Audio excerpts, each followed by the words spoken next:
Bonjour à tous, ravi de vous accueillir ici à l'esplanade François Mitterrand. Nous sommes au Creusot, en Saône-et-Loire, un département du cyclisme. Ça remonte à très longtemps pour la 50e édition du circuit de Saône-et-Loire qui va démarrer à 14 h. Donc c'est dans peu de temps. Pour une course exceptionnelle pour le 50e, avec 4 jours de course, 5 étapes et 600 km à travers la Saône-et-Loire. Avec nous, le président, l'entraîneur sportif, et je salue Joël Millard, le champion, le pro qui a fait le Tour de France et bien sûr les circuits de Saône-et-Loire. On commence avec vous, président, concernant cette 50e édition. C'est vrai que la Saône-et-Loire, c'est le berceau du cyclisme. Il paraît qu'en 1890, il y avait des courses de grand billes et de tricycles, mais plus sérieusement maintenant, cette 50e édition, c'est quelque chose, c'est une réussite. C'est une réussite, on le saura à la fin de l'édition en tout cas. L'événement déjà, la longévité. C'est un événement en soi. Cette 50e édition, on l'a voulu plus belle que les autres évidemment, simplement pour fêter cet anniversaire et pour mettre en exergue l'amour qu'ont tous les supporters du vélo pour cette belle épreuve en Saône-et-Loire et spécialement ici dans notre ville du Creusot. Alors vous avez mis le paquet, comme on dit un peu familièrement, 4 jours et puis je vous laisse dérouler les étapes, les distances. Alors 4 jours bien sûr pour essayer de visiter tous les arrondissements de notre département. Nous allons cet après-midi prendre la direction de Pierre-de-Bresse, donc visiter toute cette belle région bressane et ça me permet d'accueillir officiellement Joël Millard, oui. Le Bressan, le grand champion que tout à chacun connaît. Demain nous rejoindrons le pays clayétois pour revenir ensuite sur Montchanin. Nous aurons samedi, 25 avril, toute une étape sur le Chalonnais où nous aurons à cœur de fêter l'un de nos sponsors principaux qui est avec nous depuis 30 ans. Et pour revenir ensuite l'après-midi sur l'Autunois, le Morvan. Et puis dernière étape, bien sûr la plus belle, partant du vélodrome de Montsolimine et arrivant sur le Creusot. Très bien, et tout ça avec 250 personnes sur le circuit, organisateurs, bénévoles, coureurs, accompagnants, etc.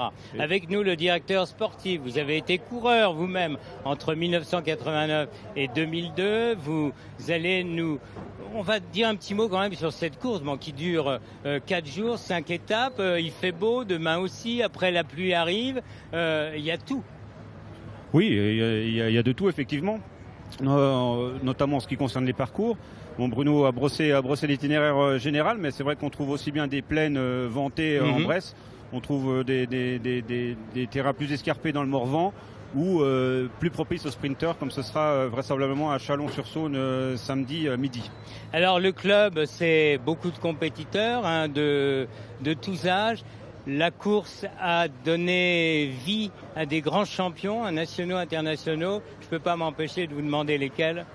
Alors effectivement, depuis plusieurs dizaines d'années, des champions se sont révélés. Sur le circuit. Bon, je me souviens pas moi personnellement de Joël Millard, il m'en excusera, mais non plus. Mais il est plus jeune que vous. Un petit peu plus récemment, un Bourguignon, Jean-François Bernard, plus encore récemment Alexandre Vinokourov, Richard Virenque. Et il y a à peine 3-4 ans, Yannick Martinez, qui est aujourd'hui chez Europcar, qui courait à l'époque sous les couleurs du Creusot Cyclisme. Alors un petit mot assez rapidement concernant les équipes justement, 19 équipes, vous allez nous parler un peu de leur classement et de leur provenance. Alors, pas les 19 mais de toute la France. On a effectivement retenu 19 équipes dont 3 étrangères. Pour les équipes étrangères on pratique ce qu'on appelle le turnover, c'est-à-dire qu'aujourd'hui c'est Belgique, Italie, Suisse qui sont représentés. Demain, l'année prochaine, ça sera d'autres. À côté de ça, on a un plateau de 12 équipes de DN1 qui composent l'élite amateur française, essentiellement de la partie sud-est, grand est de la France, bien qu'on ait aussi Blagnac. Et puis complète le plateau des équipes de DN2, je pense notamment à Besançon ou au Caladois, une équipe Rhône-Alpine. Merci Joël Millar, ravi de vous recevoir. Alors Merci. chaque jour il y a un champion, parce qu'on n'est jamais un ancien champion, on reste dans la tête et dans le cœur des gens comme on dit. Vous êtes l'invité d'honneur aujourd'hui et vous avez gagné cette course, mais après avoir été pendant 5 ans coureur professionnel, donc vous avez fait le Tour de France. Alors un petit mot sur cette course que vous avez gagnée qui va nous donner un peu vos souvenirs de Saône-et-Loire, vous le Bressan. Merci de me donner la parole. Je vous en prie. Oui, effectivement, donc j'ai eu une carrière amateur. Celle-ci s'est prolongée ensuite par une carrière de professionnel où j'ai donc fait plusieurs fois le Tour de France. Et puis après cette carrière professionnelle, j'ai refait 2-3 saisons amateurs. J'étais au CRKC de Roanne et en 1977, j'ai eu l'honneur le plaisir de gagner le circuit de Saône-et-Loire. C'est une très belle épreuve. Oui. Toujours grandiose, toujours avec beaucoup d'équipes. À mon époque, c'était Nick Huppert qui avait entre autres gagné le circuit de Saône-et-Loire, donc c'était les champions de ma génération. Ça restera toujours une épreuve. C'est maintenant la plus belle en Saône-et-Loire. Il faut la chuchoter, il faut la cajoler. Je tiens personnellement à remercier l'organisateur ici, Bruno Chignon, de m'avoir invité en tant que président d'honneur, enfin responsable d'honneur si vous voulez, pour sa première étape. Merci à lui. Très bien. J'allais vous faire parler du Tour de France, le fait d'être au top, mais bon, vous l'avez été et on pense encore à vous. Merci beaucoup. On termine avec les rendez-vous. Donc le départ, c'est à 14h, Président. 14h le départ. On va prendre la direction de Pierre de Bresse en traversant toute cette belle partie de Saône-et-Loire et on donne rendez-vous à tous les supporters bressans tout à l'heure aux alentours de 17h à Pierre de Bresse pour une arrivée qu'on espère superbe. Très bien. Et puis, bon, de nombreux prix.